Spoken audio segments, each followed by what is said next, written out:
As a result of fluoridation, our children will be healthier and happier.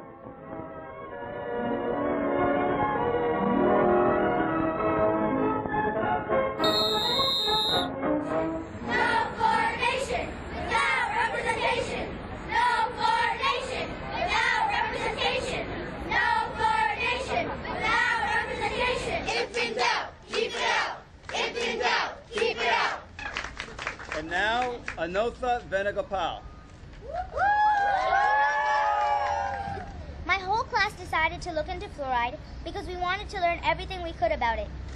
At first, I was a bit indifferent about fluoridated water, sad to say. Over the year, though, I discovered more about fluoride and now jump at almost every opportunity to argue against its presence in our water. I found that fluoride has been linked to osteoporosis, birth defects, dental fluorosis, skeletal fluorosis, possibly leading to lower IQ levels, and more. No fluoridation without representation. A gulp of fluoride water a day does not keep the doctors away. These are the words etched into some of the buttons children from my class have created. You may be wearing one of them now. These pretty pieces of political artwork symbolize only a small part of the work we have been doing after a long effort to discover the answer to whether or not fluoride should be added to our water. Using research, creating surveys, conducting science experiments on how fluoridated water affects plants, eggshells, chicken bones, and more to find out the truth about sodium fluorosilicate. Help us win the fight to get rid of our fluoride plight. Why even have fluoride in water when we can easily buy fluoride toothpaste if we choose to? We are not even being asked if we want this so-called medication in water. And finally, why do we drink fluoridated water if it can cause possible health problems? Join the fight to ban fluoride from water today. Woo! We are now number 42 in some of the data I looked at on the infant mortality list. In other words, 41 countries at least have infants that live at a higher rate than they do in the United States. And if you take, and we used to be in the top 3 for longevity. If you look at the infant mortality rate of the top 4 countries, which includes Sweden, Finland, I think Singapore, and some others, and you subtract that level from the death rate in the United States, they're roughly 1/3 the death rate of what we see in the United States. And if you consider our total population, almost 18,000 babies a year die in the United States that would not die if we had the infant death rate of Sweden. You know, you bring up an interesting point about the fluoridation without representation. I mean, I'm talking about the health problems with this now. But on a greater level, this is forced medication of the public because the government says so. What's next? They don't think we're happy enough, so they put some Xanax in our water supply because they're allowed to, because of the government. It's outrageous. And everyone you hear supporting this down the road is going to be someone working for the government or some industry that's supported by the government or group. And they have these fancy names, but they're all supported by either the drug industry or by the government when you hear from them. Water fluoridation is not a conspiracy. It's a policy. It's a policy that's protected by the United States EPA and the FDA. It's a policy that is promoted by the Center for Disease Control, the United States Public Health Service, the American Dental Association, and the American Medical Association. They're using hazardous waste and adding it to our water supply because they've got a lot of it to get rid of. There's no reason for it. It doesn't do anything to improve the health of this country, and I believe it's destroying the fabric of our nation.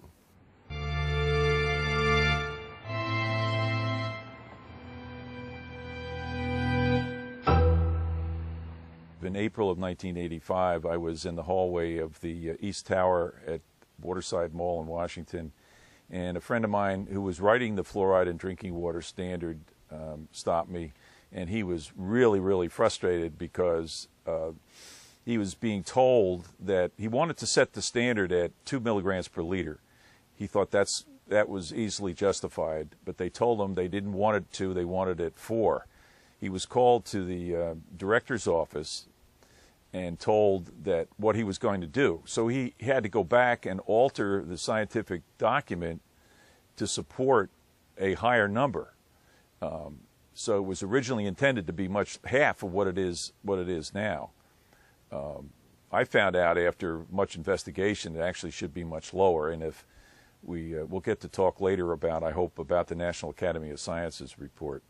But when he told me this, that he was being forced to lie, basically, I got really, really interested, and I thought, you know, this is something we need to run up the flagpole and draw people's attention to, and maybe we can get a change of climate in the agency. To do something about this, we started writing letters to the administrator. It totally ignored us, never got responses to anything. It was as if we didn't even exist.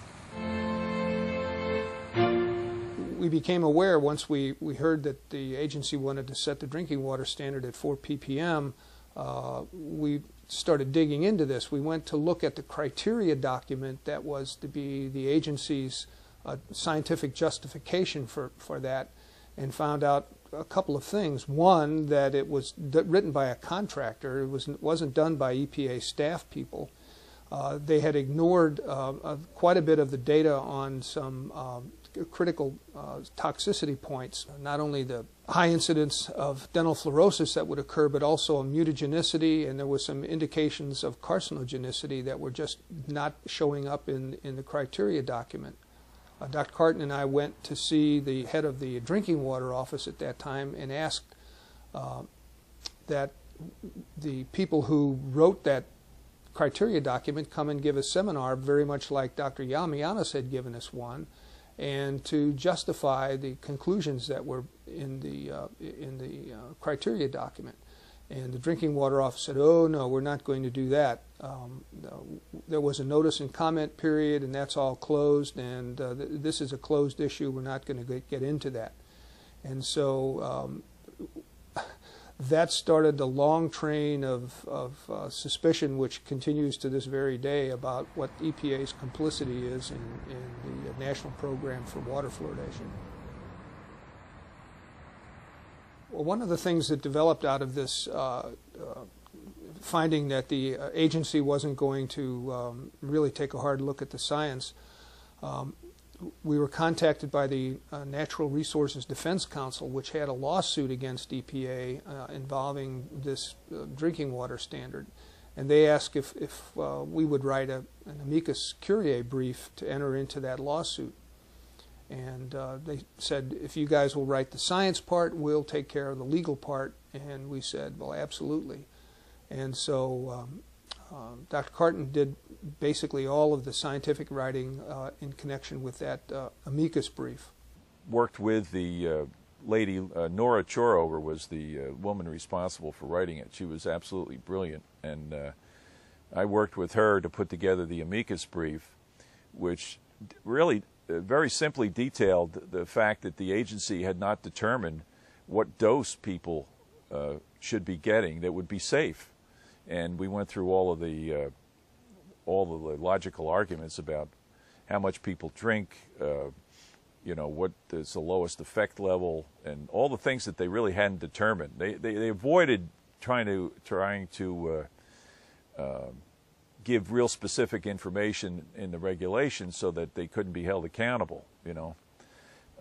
But the judges, the three judges, the District Court of District of Columbia, refused to allow it in court. If we'd been allowed in court, that standard would have been dead in the water, because we knew what the story was, and we represented the experts at the agency who the agency had to call upon to justify their standard. So if they ever had to call upon our own people, they would never have been able to justify the standard. So the court wouldn't allow it. So they didn't want to have that conflict, I guess. And by doing so, of course, the truth never got out.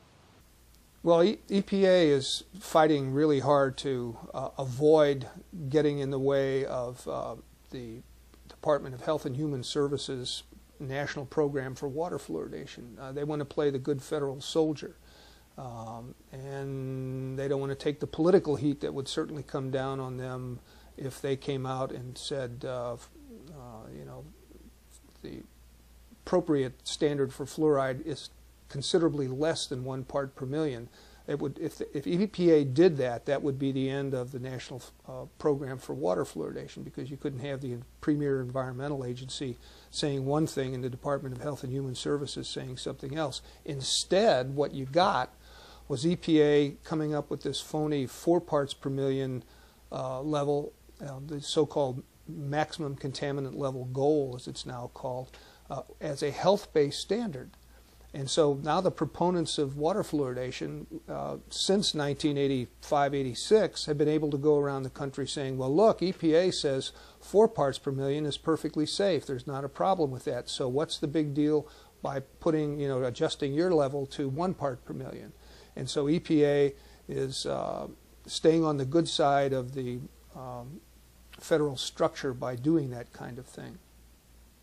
Time to mention Dr. Bill Marcus, because he's was the chief toxicologist for the Office of Drinking Water, who found out the government did a cancer study on fluoride, and he found out that the raw data did not fit the conclusions in the report, and he called for an investigation and a reopening of it. And he gave it to me, and I said, do you mind if I leak this to the press? He said no. And so I did, and he got fired, which I'm really sorry about it. I'm really glad he did it, but sorry that the pain and suffering he's gone through. He went through 2.5 years without a job as a result. My job was to give my management the facts. Their job was to decide what they were going to do about it, and that's the way it stood. My memorandum was scooped up of one of my colleagues, Rob Carton, who was on a committee that the agency put together to review fluoride, and it then involved all the program offices, not just the Office of Drinking Water. And he released that memo to the public and explained what it meant to Roberta Vasquez. And I'm sitting home one night, and there it is appearing on the screen on my TV set, my memorandum. And that's where all the problems began for me personally. Everyone agrees, including the American Dental Association, the National Academies of Science, the American Medical Association, the American Academy of Pediatrics, that the dose of fluoride a baby receives on fluoridated tap water formula exceeds the amount known to cause harm. Why is that okay? Why are we allowing that? Meet the whistleblowers and the scientists that will tell you what's going on and will tell you how to stop it. Whistleblowing is very simple. It's people who expose wrongdoing in the government or big companies that can harm the public interest. If someone blows the whistle on environmental violations, chemicals that could cause public health risks, rip-off of taxpayer money. You may remember some of the more famous whistleblowers like Sharon Watkins, who knew that Enron was engaged in fraudulent activity, Fred Whitehurst from the FBI Crime Lab, forensic fraud, etc. There are people who put their lives and careers and jobs at risk to tell the truth.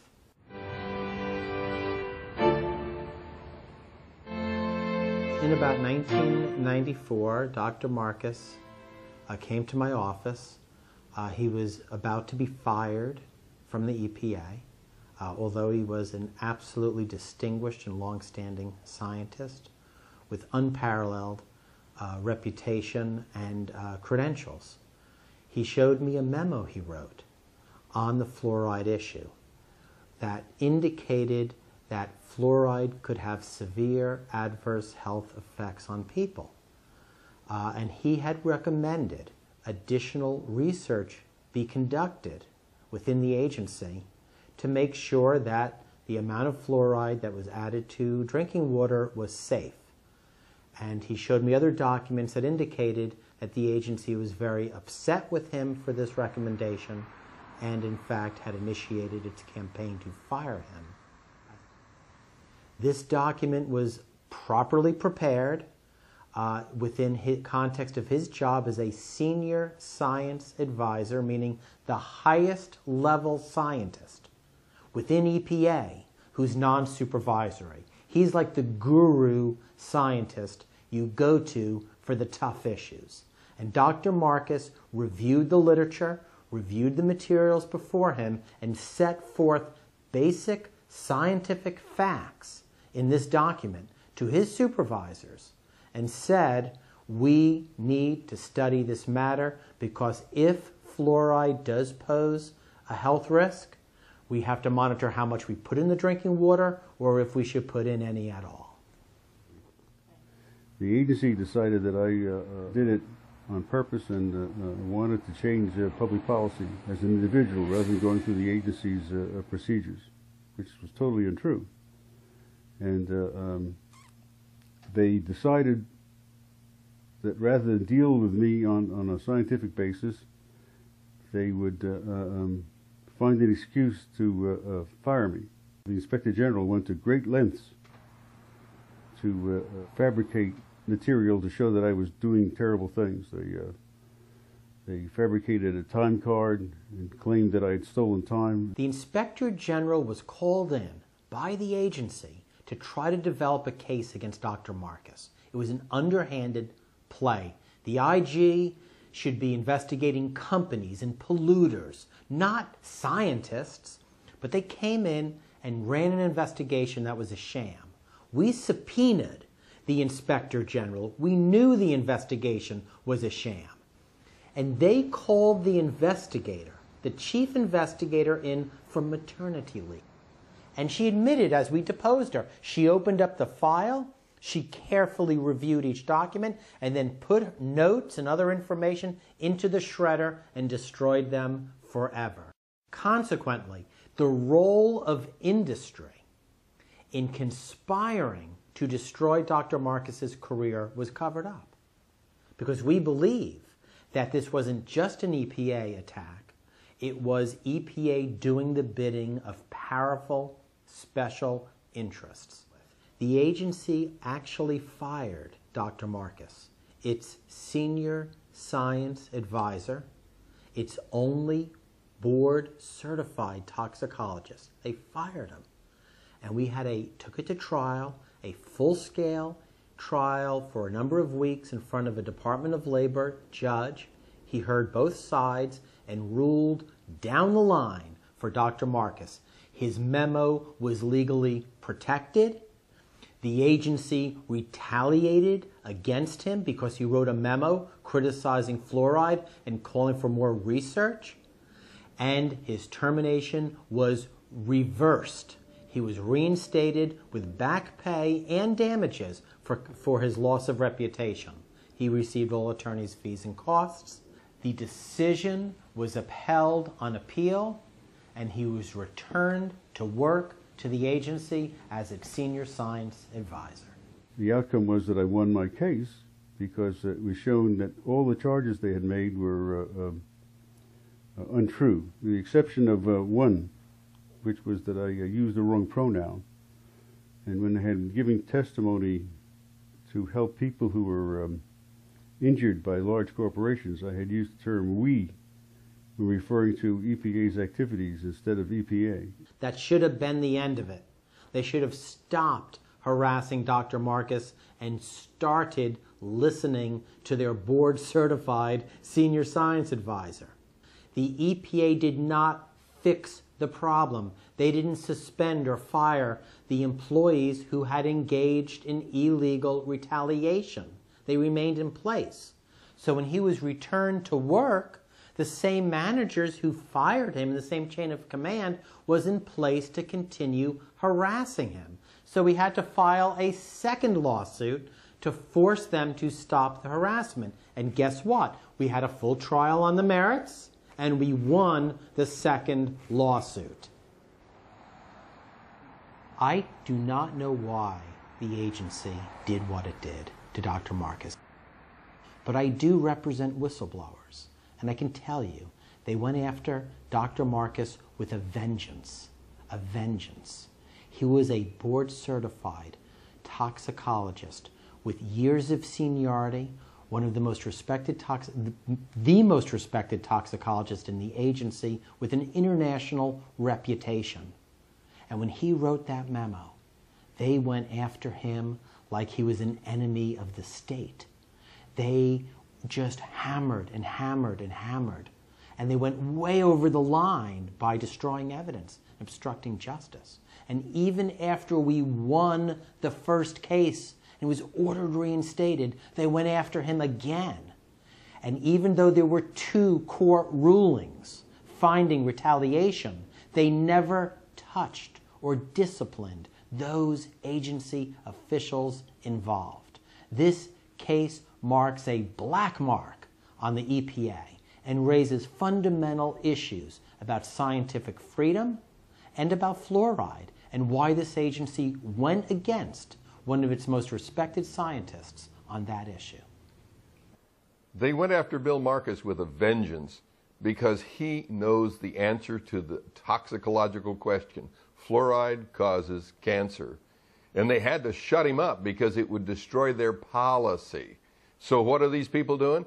They're breaking their oath of office in order to protect a policy, shredding documents, committing perjury, forgery, witness tampering in order to protect a policy because it's part of a national security program to protect fluoride. They think they're protecting their nation. Instead, they're destroying it.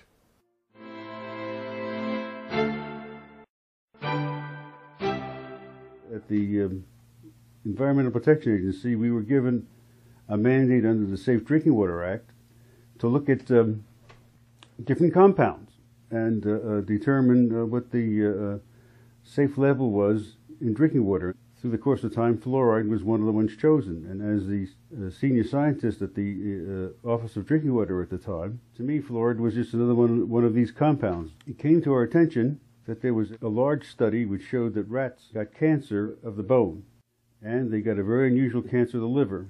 Now that was extremely surprising.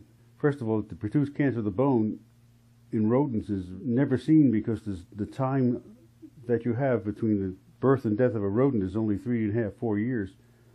And it usually takes longer than that to produce a cancer in bone. The cancer of the liver was extremely rare, also shown to occur, and the fact that it happened meant that it was significant. It just doesn't happen.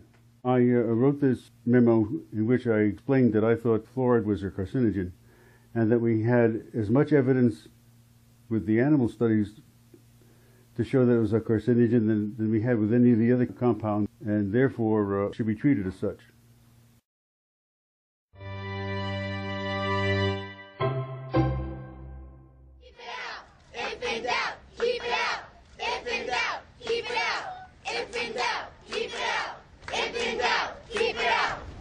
Yes, hello. I'm Dr. Yolanda White.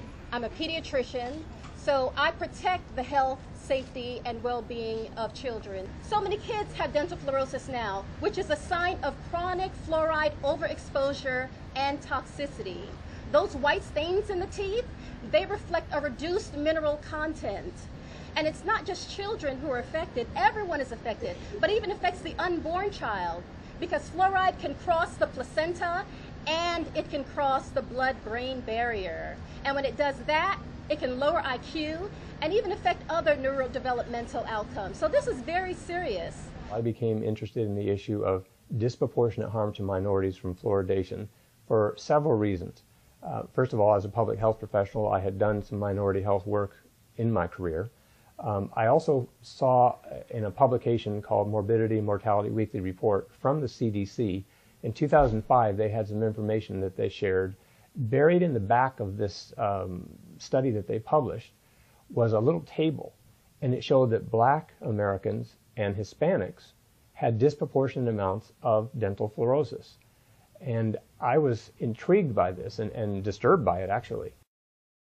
There's many different health effects that show up from fluoride. I think Dr. Yamiyana said there's something like 30 enzyme systems that are affected, but the most obvious one is the dental fluorosis. Surgeon General of the Public Health Service was asked to give advice on the subject, so he formed a committee on non-dental effects. He had one on dental effects and one on non-dental effects. When they met, they discussed dental fluorosis and said that you'd have to have rocks in your head to allow your own kids to get dental fluorosis. And as a result, when they put their report out, they did call it an adverse health effect. Well, the report never made it to the public. It went up the line, and someone altered it and changed the language in the report. And they changed many other things too, which I don't have time to go into, but the most important one is that they changed the dental fluorosis statement from an adverse health effect to a cosmetic effect. And there's a writer by the name of Dan Grossman who investigative journalist who looked into this and found out that the people on the committee had no knowledge of the fact that it had been changed. They were never asked to agree to it, so it basically does not represent, as it says it does, it doesn't represent the real deliberations of the committee. In 1998, in the Wall Street Journal, the Center for Disease Control acknowledged that 22% of the children already had dental fluorosis. Now, more than a decade later, they've doubled the number of children with dental fluorosis, and a lot of it severe, and a lot of it in the African American and Hispanic communities. What is it about dental fluorosis that you don't understand? It's an adverse health effect, and they need to stop causing it.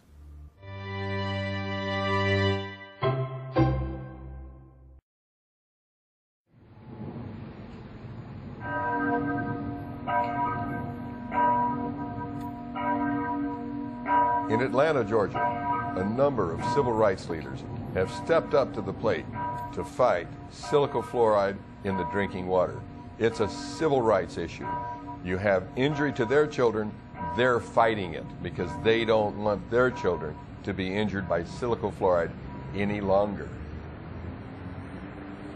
First of all, I had very little knowledge about fluoride in the drinking water.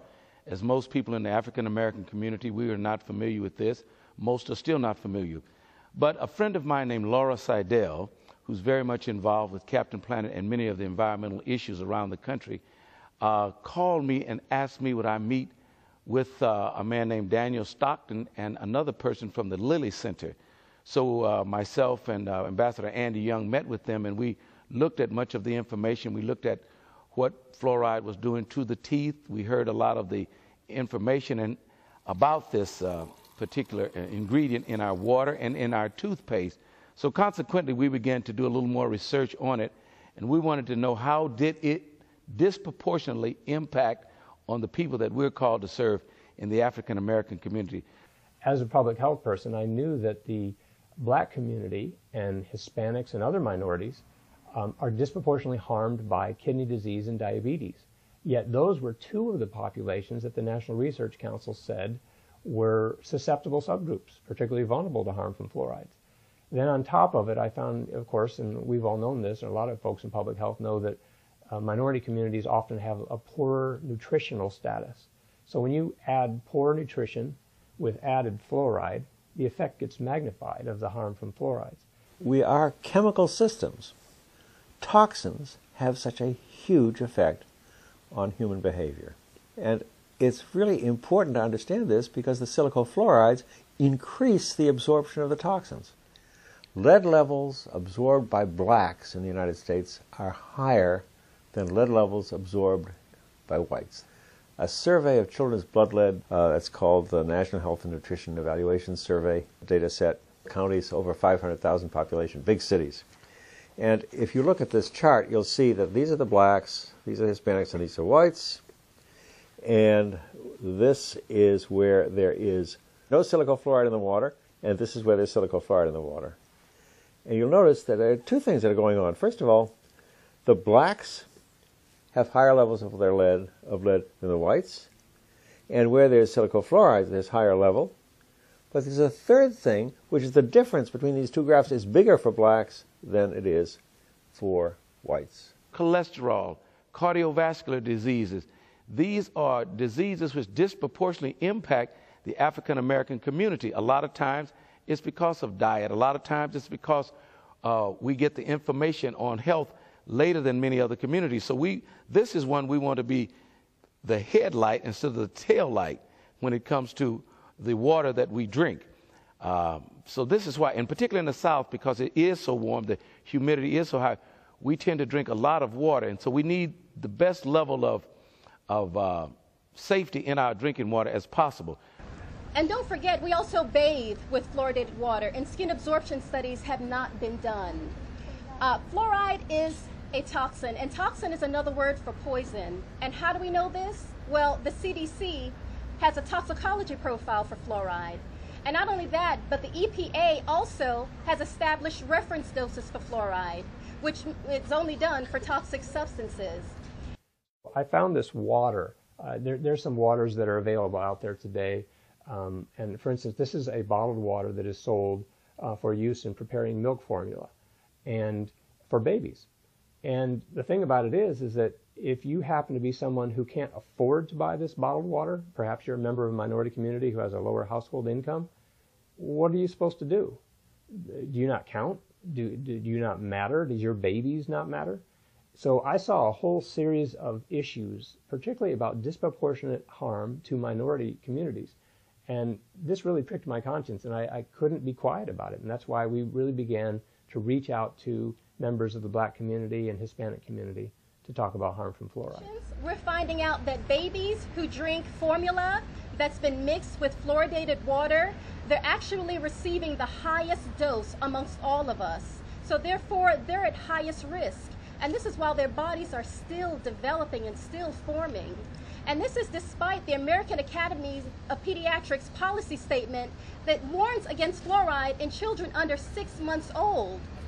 Their dose of fluoride is so high that it exceeds the EPA's safe reference dose. And so this is so alarming, especially being that there are no health or safety warnings or advisories. So parents don't even know that they have to protect their children. I was asked by my supervisor to find out why children who are Hispanic and black have higher levels of lead in their blood than white folks. It turns out that there are alleles that control the amount of material that is absorbed, such as lead, arsenic, heavy metals. Black children have 2 alleles that increase the absorption rate. Hispanic children have 1 allele that does and 1 that doesn't. And Caucasian children have the slowest rate of absorption. I found that extremely disturbing, and I wrote several memoranda suggesting that the levels we were setting that were acceptable of lead were unacceptable for blacks and for Hispanics because they would absorb more given the same exposure. And what a lot of people don't understand, because why would we know about this, is that alloys in brass and bronze and things like this, some of our plumbing fixtures, these plumbing fixtures have lead in them. And sometimes our plumbing lines have lead in them. So the fluoridated water, in some instances where there is the right chemistry in the water, can actually pull lead into the water. The fluorides can help pull lead into the water. So, you know, maybe it's a little bit of lead, but the point is that any lead at all, this is something your body doesn't need.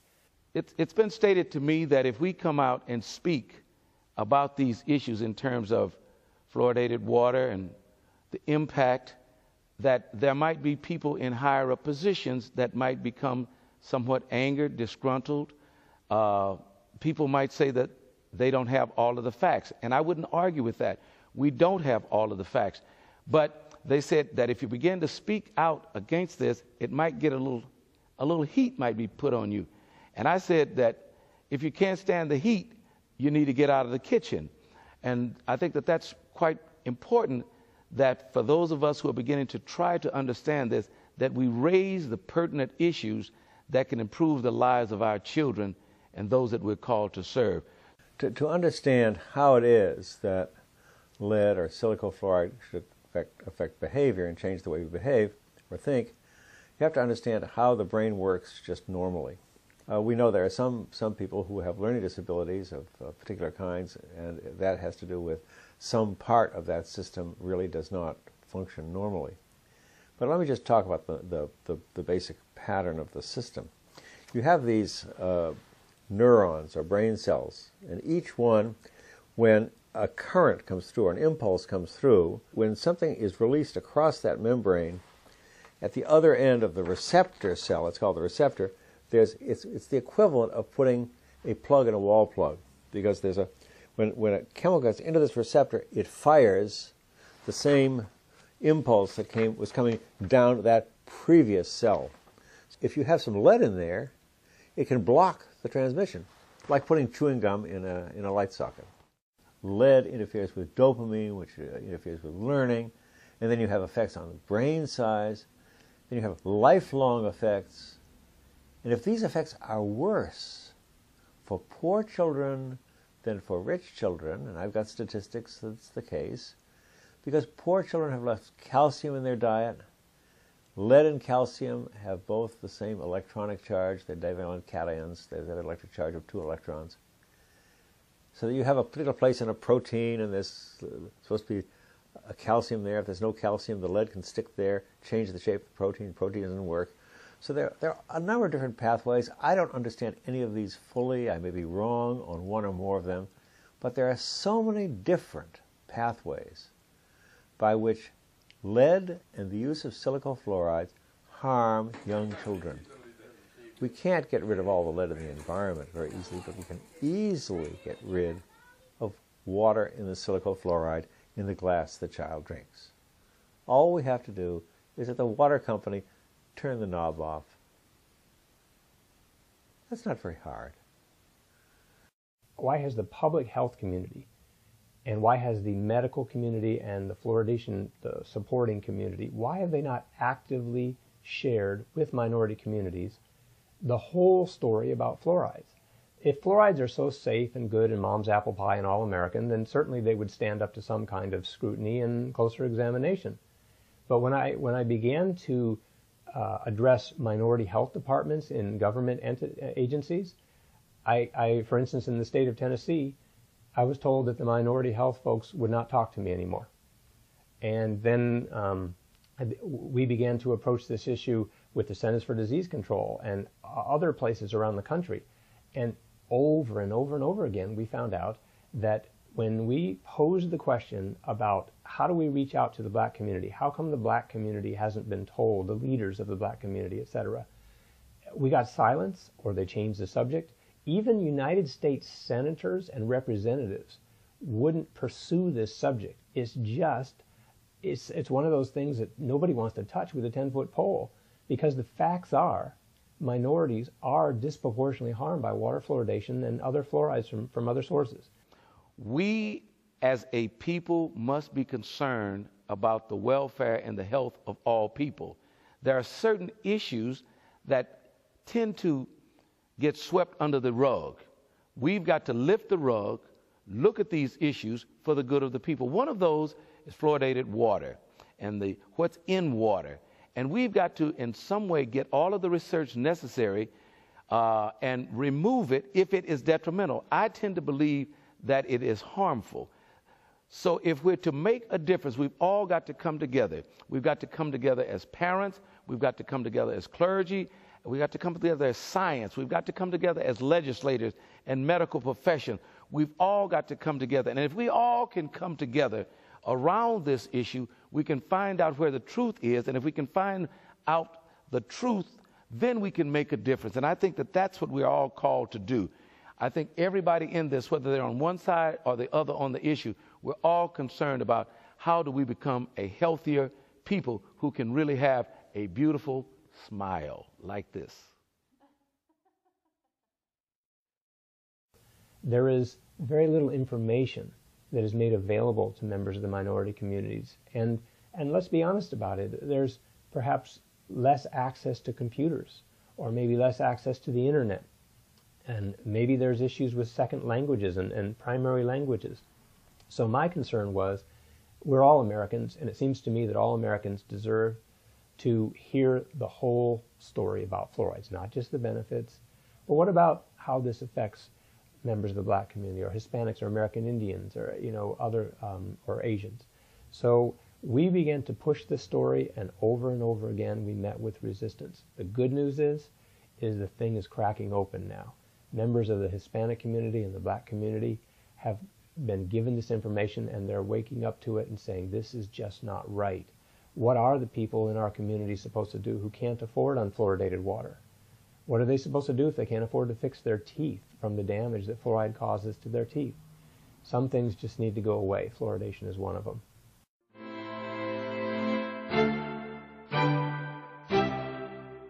Severely vulnerable subset are people with kidney malfunctions. The a kidney that's not functioning properly will not remove fluoride from the bloodstream, and the fluoride concentrations build up to dangerous levels. In fact, there have been reports of there have been some deaths. There were some deaths in Chicago from use of tap water in hemodialysis, people who were on hemodialysis because of kidney failure. And normally they use distilled water in that hemodialysis system, and they were using tap water instead, and basically killed several people because of the fluoride exposure. So chronic kidney disease is a real concern. I first became interested in the issue of the impact of fluoridated water on kidney patients when I came across a document from the National Kidney Foundation.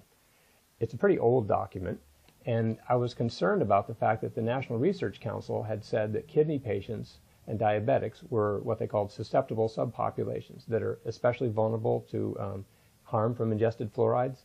So when I saw this paper from the Kidney Foundation, and I knew that the National Research Council had a lot more current information, I contacted the National Kidney Foundation, and some other folks also contacted NKF.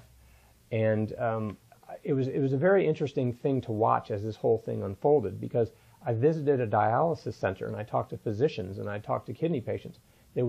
From the people I talked with, there was virtually no knowledge about the fact that kidney patients are particularly vulnerable to harm from ingested fluorides. And given the fact that 1 in 9 American adults now have some form of chronic kidney disease, 1 in 9, the numbers are staggering. So I was concerned, if you have that many people who are at risk or who have kidney issues, and fluorides can affect either the kidney itself, or because the kidneys don't work, the fluorides can collect in the bones at a faster rate because the kidney function is not there to excrete the fluorides. This was very disturbing for me, and so I also began to look. I was concerned about the fact that certain other groups were at higher risk for kidney failure or chronic kidney disease. So this is what kind of pulled us into the issue here at the Lilly Center about reaching out to kidney patients, because when we did look out for kidney patients, we found virtually no knowledge in the kidney patient population or in the caregivers about the latest information about harm from fluorides. In spite of the science becoming more and more solid, irrefutable, that fluoride causes real problems such as osteosarcoma, it causes a loss of mental acuity, and in combination with lead is probably far worse than either alone. No one has taken the responsibility to reevaluate what the levels of either should be in drinking water. I don't know exactly how I would attack that, but it appears to me, when the lead was looked at, that there was no level at which lead did not produce an adverse effect. And I expect the same is true of fluoride. So you would put them together. My guess is it isn't just additive, it's multiplicative. But nobody is willing to do the study to determine what actually happens. There are lots of reasons to believe it's occurring nationwide, based on the LSAT studies in which the children are doing more poorly now than they were in the 50s, before fluoride became much more widespread in its use. And this is very, very bad, because the number of children who become adults whose IQs are above 120 is significantly reduced, and that's a terrible loss to the country.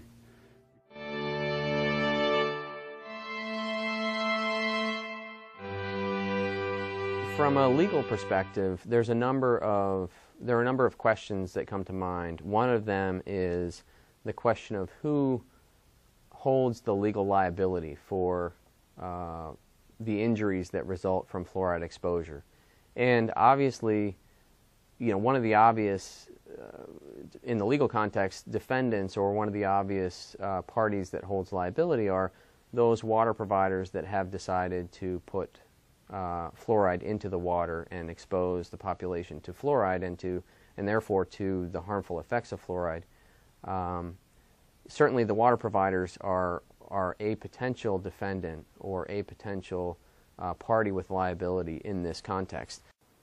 Some people think they can avoid the problem of fluoridated tap water by buying bottled water. And if you purchase this water, you'd be right, because it's really low in fluoride. But if you read the label, you'd never know that. If you bought it in France, where it's bottled, they tell you how much mineral content of fluoride they have. In this country, they tell you how much fat there is in it. We have a ridiculous label system in this country.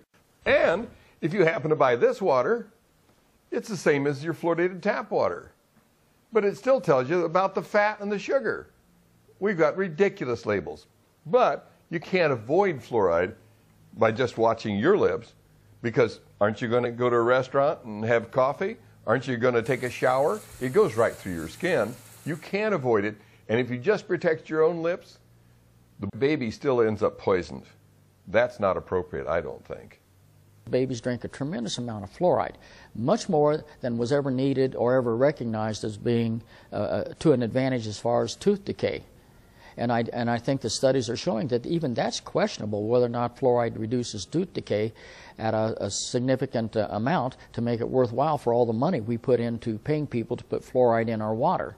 There are a lot of advocacy groups, the American Dental Association, the American Medical Association, that have publicly promoted the use of fluoride, not just in dental products, but also in community water supplies.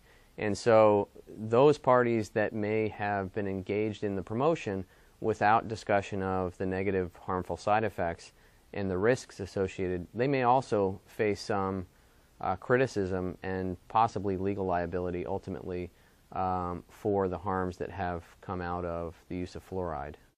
People who say that the fluoride in fluoridating water is safe absolutely do not know the science. They don't even pay any attention to it, because the science is totally against putting fluoride, at large in drinking water. There's nothing published that would support this, except their claims, which are kind of wild, old, and probably ill-founded. Not only is fluoride added to public water supplies, but fluoride is also added to bottled water. And there are brands of bottled water that are marketed to children for the purpose specifically of healthy teeth that have added fluoride in them. And so you have children who are born and raised on this water with parents thinking that it's a benefit to the child that may in fact be harming the child, not just with dental fluorosis from early life exposure, but also some of these other effects that we've seen, the kidney damage, and some of the other effects that may affect these people not just as children, but as also adults and throughout their lifetime. So again, we have bottled water providers that are now added to the mix and that may face some potential liability for claims of damages related to fluoride exposure. You can also look at the healthcare products industry, for example, Colgate-Palmolive. You've got Colgate toothpaste that is clearly being marketed to children, but this toothpaste has a warning that it's poison, but it does not have a warning about what the effects may be. So there's no warning about kidney damage, there's no warning about dental fluorosis. So certainly the healthcare products industry or the toothpaste manufacturers could also be another party that has liability for these damages. The question about whether the FDA has done any approval is an important aspect of it, and so the first part of the answer to that is no, the FDA has never approved any fluoride for ingestion for the purpose of reducing tooth decay, and that's of any form and of any kind, including what we normally would think of as being drops or tablets that are in vitamins that are typically utilized by prescription for children in non-fluoridated communities. So they've never approved it. Fluoride ends up in your milk. It ends up in the beer you drink, the wine you drink. Every fruit juice you take that's diluted and made from concentrate has fluoride. So right now what we have is a country that's being overdosed with fluoride because of the massive water fluoridation that the cities have picked up by the inducement of the American Dental Association with absolutely no positive benefit. A major question has to do with, well, who's responsible for the accountability for the safety and effectiveness, or for the claims that are made of safety and effectiveness. And the normal assumption is that somehow the EPA is responsible for the safety and effectiveness and that they've done some kind of approval for it. So the proponents of fluoridation would tell you that that's the true authority when in fact it's not at all. In 1988, the EPA gave up all oversight responsibility for direct water additives. That includes fluoride, but includes all of the direct water additives. And so from this point forward, there are no really truly what we call federal safety standards that have to do with direct water additives at all. So, however, even if they had done so, the FDA has never given up the authority for making a determination of safety and effectiveness and being allowed to make the claims. The experiment's been done, and the guinea pigs were American children. If you go to the countries that have the lowest infant death rate, Sweden, Finland, and Norway, and some of the others, which don't have the real nice weather that we have in the United States, with the housing, etc., they don't allow fluoridation of water. They don't allow mercury to be put in amalgam fillings. They don't allow thimerosal or mercury to be put in the injections given to the baby, and they don't inject or vaccinate babies on the day of birth. So we have a total failure in our government's ability to evaluate the health of our system. And we just go through, and whatever the medical doctors want to do or whatever the dentists want to do, we support it, even though it may be totally mindless from a scientific viewpoint. This fluoridation propaganda film was made in the 1950s to deceive the American public. What's this guy tell you what they're using to fluoridate? Are added to the water before it enters the mixing basin. Sulfur dioxide and sodium fluoride are added after the water leaves the settling basin. By the time they made this film, they'd stopped using sodium fluoride and began to use hydrofluosilicic acid. The charcoal to remove odors and taste, and this fluoride to reduce the amount of tooth decay. Claiming fluoride reduces tooth decay makes it a drug. The FDA has never approved any fluoride-containing drug to be swallowed to reduce tooth decay. Here is water produced under the most exacting conditions, containing a safe, controlled amount of sodium fluoride, which will reduce tooth decay in our children. The product that's typically added to the water under fluoridation programs is called hydrofluosilicic acid. It's a very specific kind of fluoride, and in fact what we find is that the majority of people are confused because they think of fluoride as the substance that they either have in their toothpaste or that they might be added to water without recognizing the full spectrum of fluorides that are out there that affect us virtually every day. So the hydrofluosilicic acid is a very specific kind of fluoride that is utilized, and it typically comes from the phosphate fertilizer industry. Used to be almost exclusively from there. And that particular product actually comes from the scrubber systems that are required by the Clean Air Act to make certain that these same kind of fluoride product is not emitted into the air. Water fluoridation is morally and ethically wrong. We're not giving people informed consent. It doesn't work if you swallow it. It's hazardous waste in the public water supply. It's an inexpensive way for industry to dispose of their waste product, but it destroys the nation. It causes disproportionate harm. Some people are injured more than others, but all of us are being injured by a policy. And it won't stop until you make them, because it's saving billions of dollars to the industry that makes phosphate fertilizer in China, Japan, Mexico. It's time for it to stop. There's no argument about us having one of the highest infant death rates of the modern world. This problem is the problem that belongs to the United States Public Health Service, the NIH, the FDA, the CDC, the EPA, and every other health agency in the states that we exist in. Why are our children dying at such a high rate? Why are our elderly dying at a faster rate and at younger ages than people in 28 other countries, when we supposedly have the best medical care in the world? There is something dramatically wrong, and I think what's dramatically wrong is the approval of using things like mercury in fillings, which have been eliminated in Sweden, fluoride in the drinking water, the absurd use of extreme vaccination. I mean, we have more than roughly 4 times the vaccines being given in the United States to prevent death from infectious diseases of countries that have probably 1/3 our infant death rate. If all of these things worked, if amalgams were so good, if fluoridation prevented caries, if vaccines prevented death from infectious diseases and caused infants to live longer, we would have one of the lowest infant death rates in the world, and in contrast, we have one of the highest. In a series of experiments in 1978, Schubert showed that if you take enough mercury to kill 1 out of 100 rats, 1 out of 100 rats dies. And if you took enough lead to kill 1 out of 100 rats and diluted it by 20-fold, that none of the rats died. But if you added the lead, an infinitesimal amount, 1/20th of an LD1, and the mercury, an LD1, together, you killed all the rats. That makes mercury and lead together hugely synergistic. Well, when you put silicofluoride in the water supply, you're giving the baby lead. And when you have vaccines with mercury in them, like the flu vaccine, you're giving them mercury. So the water supplies of this country are contaminated with silicofluoride intentionally by a government program. That needs to stop. It's poisoning the babies. We have a program in this country called WIC, Women, Infant, and Children, that is supposed to be telling mothers, indigent mothers, how to feed and protect and grow up a healthy baby. We've contacted them and asked them if they're telling mothers to not use tap water formula, and no, they're not. You know why? Because it would affect the policy of fluoridation.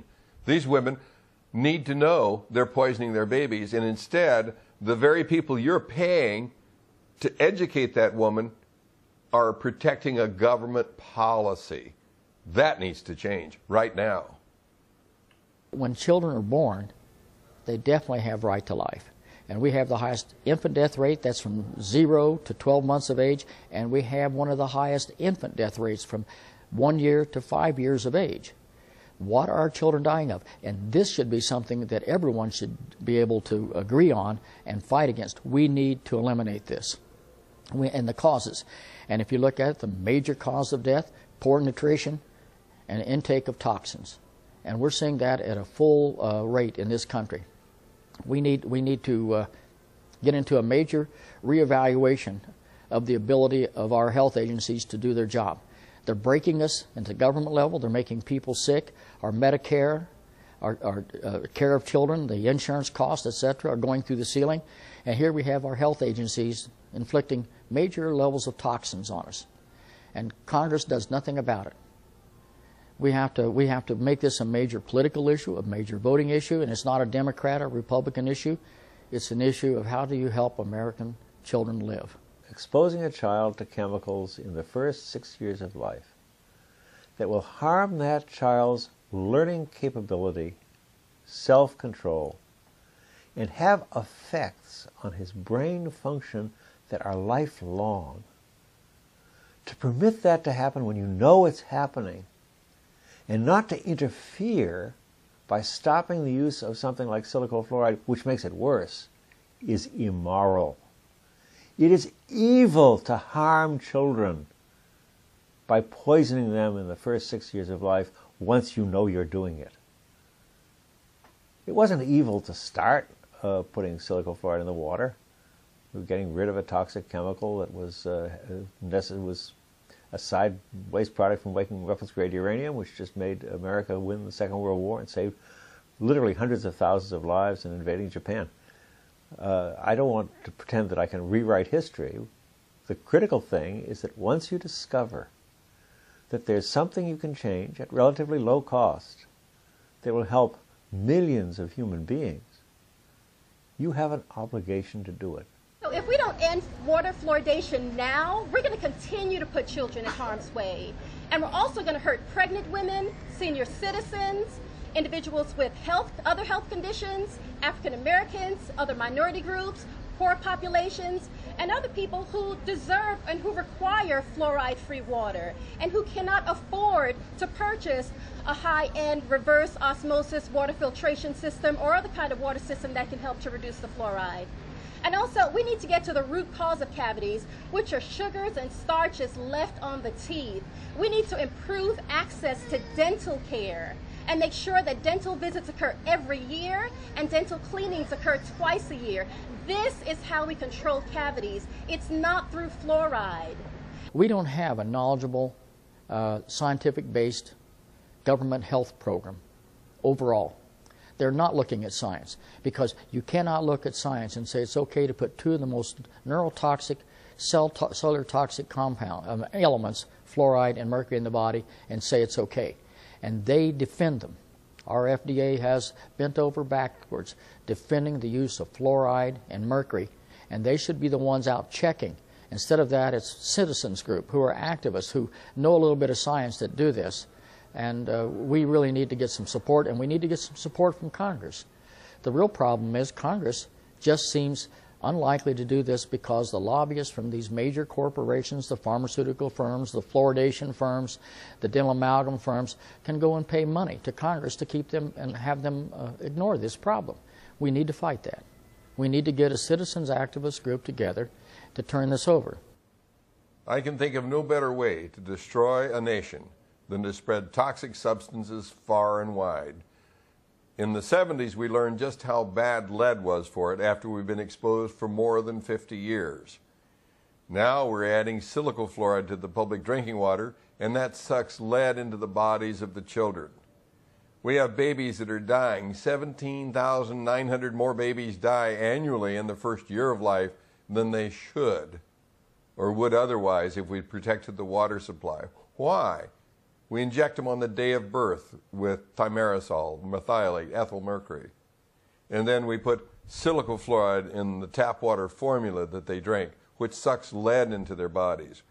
Remember the rats? Well, what if you don't kill the rat? Do you have children that can't learn to read and write, that have learning disorders? Yes, and you have damaged brains, but it's not just the children. The adults suffer as well, because your body has no known use for lead, fluoride, or mercury, so it stores it in the bone if it can't get rid of it, and that destroys your joints. Why do you think we have all these joints being replaced in this country? Is it our great medical system, or is it because they're going bad because the bone is being poisoned? You can measure these elements in these diseased bones. This isn't going to stop until you make them. If you don't make them, they're going to keep doing it because it's making them billions of dollars. You got to step up to the plate and go to work and save your country from industry, military, policies that are damaging the health of our nation. We are supporting a bill that Peter Valloon Jr. and several other council members proposed last year. It is asking that unnatural fluoride be prohibited from New York City's tap water supply. There are many reasons why we support this bill. The addition of fluoride in our water is unethical. Nobody asked the citizens of New York City if they wanted fluoride in their tap water before putting it in. Fluoride's proposed purpose is to clean our teeth, meaning it is a medication. We are being force medicated. This is why our class motto is, no fluoridation without representation. We are being medicated without being asked if we wanted to be. Fluoridation without representation.